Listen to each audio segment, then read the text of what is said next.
Pour une nouvelle vidéo. Alors, avant de commencer, c'est bientôt la fin du mois de Ramadan. Donc, cette intro-là, à base de Sahar Ramadan comme Sahar Fطور comme, c'est bientôt fini. Mais moi, je dois continuer à la faire pour toutes les personnes qui sont concernées et qui passent par cette vidéo. Aujourd'hui, on a le smile, même si je devrais peut-être pas trop l'avoir. On va parler d'Ansu Fati. Ah, un problème, c'est problématique, hein, Ansu Fati au FC Barcelone. Et d'où l'idée m'est venue. Parce que tu diras, bah, pour ceux qui suivent la chaîne, ouais, ou pour ceux qui la découvrent, j'avais fait une vidéo, je fais des vidéos d'analyse par compartiment. J'avais fait une vidéo d'analyse pour la défense et le gardien, une vidéo sur le milieu de terrain, qui est la vidéo qui a le mieux marché de la chaîne, donc je vous invite à aller la regarder, et une vidéo sur l'attaque qui était un peu plus longue. J'avais tenté un format podcast, mais bon.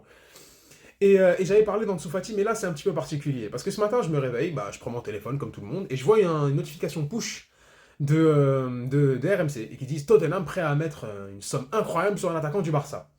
Et moi, le temps que voilà, j'aille sur RMC pour voir et chercher l'information, j'étais en train de me dire, bah, qu'est-ce que ça peut être? Et j'étais en train de fantasmer. Rafinha ou Ferran Torres? Tu sais, j'étais comme ça. Et je commence à penser, je me dis, ouais, je pense plus Rafinha, Ferran Torres, je vois pas. Ils ont déjà recruté Richarlison, qui peut être un petit peu assimilé à un poste comme celui de Ferran Torres. Donc, un joueur un peu comme Rafinha sur le côté, ça peut être intéressant pour Tottenham. Mais j'étais en train de fantasmer.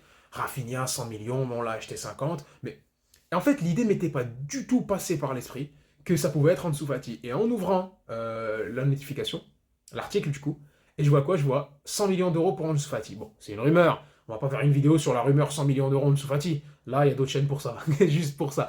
Mais ça m'a poussé à me poser la question. Je me suis dit, bah, c'est vrai que c'est un joueur, on en parle beaucoup en ce moment. Il y a eu la déclaration de son père. Il y a eu il a beaucoup été attaqué sur la presse. Les supporters commencent à en avoir un petit peu marre. Lui, il a énormément de pression. On est en train de parler de remplacement sur le côté gauche parce que le fait de mettre Gavi en tant qu'ailier gauche, on parle de Carrasco, on parle du retour même de Abdé. Donc regardez le déclassement, même si Abdé fait une bonne partie de saison avec Osasuna. Donc j'ai regardé le déclassement pour un joueur comme Ansu Fati. Et là, je me suis dit, mais ok, c'est vrai qu'il y a une grosse somme. Moi, je pense pas qu'il y aura 100 millions d'euros sur Ansu Fati, à moins qu'il fasse une fin de saison totalement incroyable. Et encore, ça m'étonnerait. Et s'il fait ça, il restera au FC Barcelone. Donc, le seul moyen qu'un club mette 100 millions d'euros et que ça soit justifié, c'est soit un club qui fait une totale folie, il tente un truc. Et pour moi, Ansu Fati, ça vaut pas plus de 50 millions d'euros, 60 millions d'euros si t'es ultra généreux. Donc là, on sait que c'est des informations qui peuvent être relayées.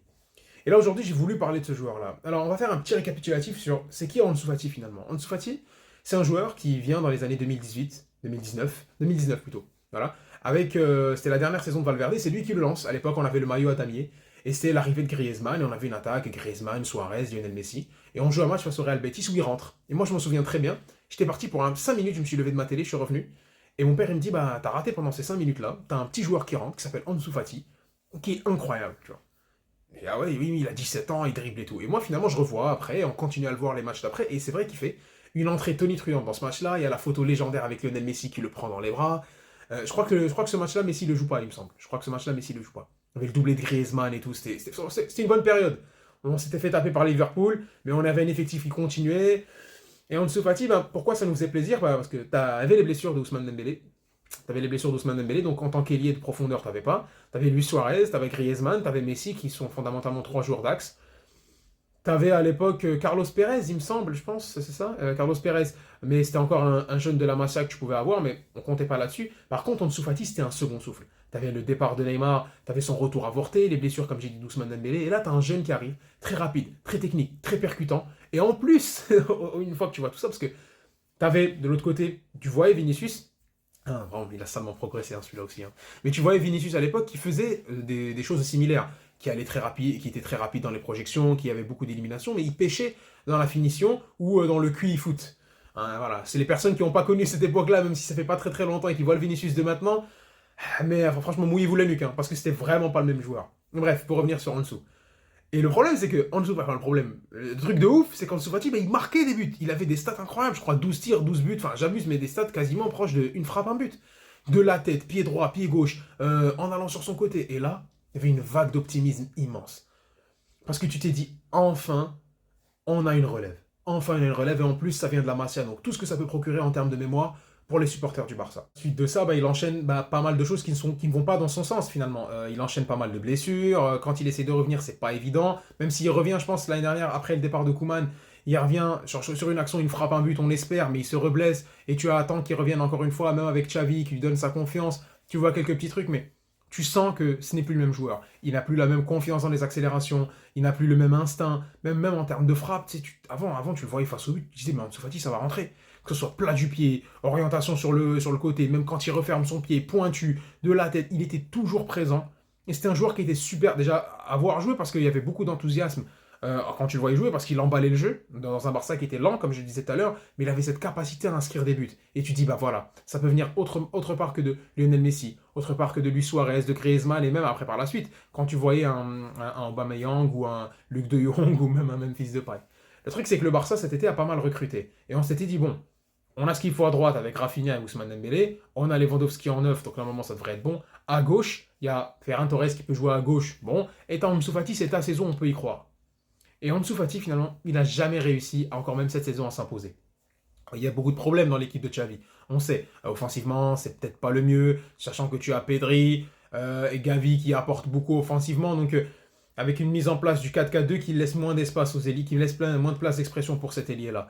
On sait que, voilà, en plus c'est compliqué. Dès que ces deux joueurs-là n'étaient pas là, je parle de Pedri et je parle de Dembélé, offensivement ça fonctionne pas, on en a parlé beaucoup dans les vidéos. C'est à ce moment-là qu'Ansu Fati devait prendre la pleine mesure de profiter justement du temps de jeu qu'il avait. Et il n'a pas réussi à le faire. Et tu vois, comme je le disais tout à l'heure, tu sens que le joueur il est différent. Tu sens que dans son utilisation, tu le faisais rentrer. Tu as essayé de le mettre dans pas mal de positions. Tu as essayé de le mettre dans l'axe, ça n'a pas fonctionné. Tu as essayé de le mettre dans le 4-4-2, ça n'a pas fonctionné. Tu as essayé de le mettre dans le 4-3-3, ça n'a pas fonctionné. Tu dis, mais à un moment donné, et tu sens que c'est pas que l'envie finalement. C'est que déjà il a envie, mais en termes de foot, tu as l'impression qu'il a perdu son football. Et en plus, ce qui est dérangeant, moi en tant que supporter et grand fan d'Ansu Fati, ce qui me dérange, c'est que j'ai même pas une équipe avec une animation offensive ou une dimension offensive assez intéressante pour permettre à un joueur de se relancer. Tu sais, quand tu as moins de confiance, tu n'es pas aussi fort, etc., quand tu as une équipe qui travaille bien offensivement, bah, tu peux, entre guillemets, t'intégrer dans les rouages, tu as un joueur qui te sert bien. Encore une fois, on peut faire encore l'analogie avec ce qu'a pu faire à l'époque Benzema avec Vinicius. Il a eu confiance, il a fait travailler, ils ont bien évolué, et regarde ce que ça donne. Donc Ansu Fati, tu dis, sauf que là, le FC Barcelone, offensivement, c'est grippé. Le FC Barcelone, offensivement, c'est grippé. Et déjà, le joueur n'a plus confiance, le joueur n'arrive plus à s'exprimer comme il faut. Il a eu quelques petits pépins physiques, même cette année. Et quand il revient, il n'est pas décisif. Et il est relégué sur les attaquants, bah déjà derrière Gavi, déjà quelqu'un de plus jeune que lui, alors que lui était annoncé comme précoce. Il est plus jeune que lui, il joue pas. En plus, même quand Gavi ne joue pas, ou il est intégré aux 3 de milieu de terrain, s'il fait jouer en attaque, ça fonctionne pas. On l'a vu dans le dernier match de Girone, où on avait un semblant finalement de Ansu Fati, parce qu'il a commencé, je le voyais courir, faire des crochets, tenter des frappes, etc. Mais ça s'est vite estompé.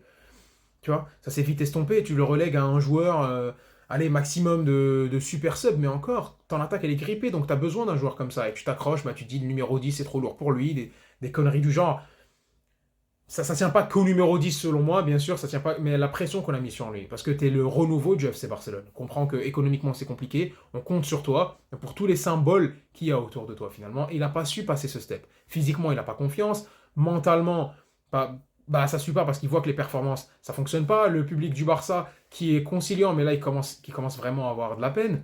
Et commence à avoir de la peine, et là ça va devenir de la colère finalement. Parce que ça commence à être énervant, et tu vois des offres pop. L'agent qui ne facilite pas, qui dit bon, on pourra le transférer, lui qui veut rester, son père qui fait des déclarations ubuesques dans la presse, Xavi qui est en façade lui dit j'accorde encore ma confiance, mais il va pas tarder à être frustré parce que offensivement ça fonctionne pas, et en plus l'équipe ne fonctionne pas. Et tu vois que ta défense fonctionne très bien, au milieu de terrain ça fonctionne bien, mais tu peux pointer quelques problèmes, ouais, Busquets ça gère pas, donc, ou Sergio Roberto, donc il y a des boucs émissaires bien établis, mais en attaque, tu vois, en attaque elle fonctionne pas du tout en fait, ça fonctionne pas du tout. Et ça tient qu'à deux joueurs, et encore, c'est sur l'un des deux joueurs, il y en a un qui est peut-être pas tout le temps performant, ce qui est Ousmane Dembélé, qui est capable du meilleur comme du très moyen. Contrairement à Pedri qui est efficace, on va dire qu'il y a une bonne constance. Et à ce moment-là, moi, on le voit même dans le dernier match. Tu vois, tu l'as mis dans le 4-3-3. L'occasion, on avait 12 points sur le Real Madrid, l'occasion d'aller pousser, et il procure pas cette occasion. Et moi, mon avis final, c'est est-ce qu'on devrait le vendre? Oui. Je pense que oui, parce que la solution de prêter, moi j'aimerais bien le vendre avec une option d'achat, un peu comme beaucoup de clubs le font, hein, tu mets une clause de rachat ou tu mets une clause prioritaire, etc. Oui, pourquoi pas faire un prêt dans un club, encore une fois. Mais Ansu Fati, il a les 10 derniers matchs là pour prouver ce qu'il vaut. Sinon, après, le club devrait être obligé d'écouter les offres si elles sont super intéressantes. Et ça me fait mal de le dire. Ça me fait mal de le dire. À moins que tu réussisses à te débarrasser d'un autre joueur, type Rafinha, s'il y a une grosse vente qui arrive, Ferran Torres, il n'a pas encore été amorti. Donc, ou peut-être même Ferran Torres, s'il y a une très grosse offre. Ok. Mais à ce moment-là, si une offre elle vient pour Ansu Fati, tu es obligé d'écouter. Moi, j'ai envie qu'il reste personnellement. Genre mon avis perso. Mais après, si tu essaies de réfléchir objectivement, tu dis, t'as 10 matchs. Il faut que tu reviennes fort physiquement. Il faut que tu montres des choses qui nous donneraient l'envie de miser sur toi pour l'avenir. C'est juste ça qu'on demande à Ansu Fati finalement. Et est-ce qu'il serait capable de le faire? On verra bien. Là, c'est sa chance. Il y a encore des blessés. Euh, bon, ça c'est un autre problème avec tous les blessés qui ont FC Barcelone, mais là c'est ta chance, tu peux tenter quelque chose. En plus, tu as un latéral qui te sert, qui est intéressant. Baldé, c'est une fin de championnat qui est assez tranquille. Cette année, Ansu Fati, c'est quoi? Cette année, c'est 41 matchs, toutes compétitions confondues, donc 13 titularisations, 7 buts et 3 passes D. Voilà, donc sur 41 matchs, tu es impliqué sur 10 buts uniquement, sachant que tu en mets 2 en Copa del Rey, tu en mets un en Super Coupe face au Betis, et tu mets 4 en Liga avec 3 passes D en Liga. C'est faible. C'est très très faible. C'est très très faible. Donc Ansu Fati, moi je me dis, s'il y a une offre de 100 millions d'euros, bien sûr qu'il doit partir. S'il y a une offre de moins à étudier, il faut voir vraiment les options qu'on peut avoir. Est-ce que ce serait intéressant de miser sur un joueur qui présente autant d'incertitudes? Encore, à voir comment l'évolution de l'aspect offensif du Barça peut avancer. Si tu me dis entre Rafinha et Ansu Fati, je vends qui à l'instant T, je pense que Rafinha, ça serait plus intéressant de le vendre qu'Ansu Fati, mais pour l'instant, il n'y a pas d'offre intéressante pour Rafinha. Pour l'instant, ça parle beaucoup de départ d'Ansu Fati. L'agent, il est ouvert pour, le papa a parlé, lui veut rester. Xavi veut qu'il reste parce qu'il y a cette dimension où il doit garder tout le monde concerné.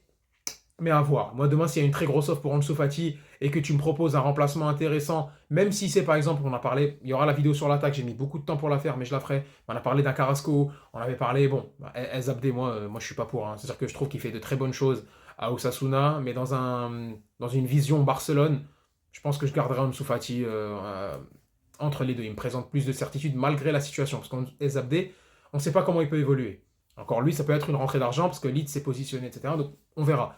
Mais par rapport à Ansu Fati, c'est compliqué parce que ça a des dimensions un petit peu émotionnelles. Tu dis, et pourquoi pas, il pourrait réussir. Si un potentiel retour de Léo Messi cet été, peut-être que avec la qualité de passe de Lionel Messi, avec l'impact qu'il a sur le jeu, pourquoi pas retrouver un Ansu Fati un peu plus dynamique. On ne sait pas. On ne sait pas. Encore une fois, moi, c'est ce que j'avais à dire sur lui. J'espère qu'il pourra profiter, il pourra exploser sur ces 10 derniers matchs parce que économiquement, c'est intéressant au lieu d'aller chercher encore un attaquant sur le côté. Je privilégierais une vente de Ferran Torres ou de Rafinha émotionnellement, mais si demain tu me proposes plus de 60 millions d'euros, je suis obligé de dire oui. Voilà, c'est ce que j'avais à dire sur notre numéro 10, Ansu Fati, sur la rumeur qui est sortie sur lui, plus de 100 millions. C'est une rumeur ou tous les pourparlers de départ qui est autour de lui. Voilà, j'espère que vous avez apprécié la vidéo. On va continuer à produire des vidéos en volume et en plus de pas mal d'échéances qui arrivent. On n'avait pas parlé de la Ligue des Champions, j'en parlerai cette fois-ci, j'expliquerai dans les vidéos pré-match par rapport au Real Madrid, Chelsea, par rapport à Bayern, Manchester City. On en parlera en temps voulu. Alors, j'espère que vous avez apprécié la vidéo. N'hésitez pas à liker, commenter, vous abonner, me dire ce que vous avez pensé de la vidéo, me dire ce que vous pensez d'Ansu Fati, qu'est-ce qu'on devrait faire avec ce joueur-là. Et on se dit très très vite, on se voit très très vite pour la vidéo d'ailleurs de Barça Cadiz, le débrief du match. Allez, à bientôt et Bisca Barça.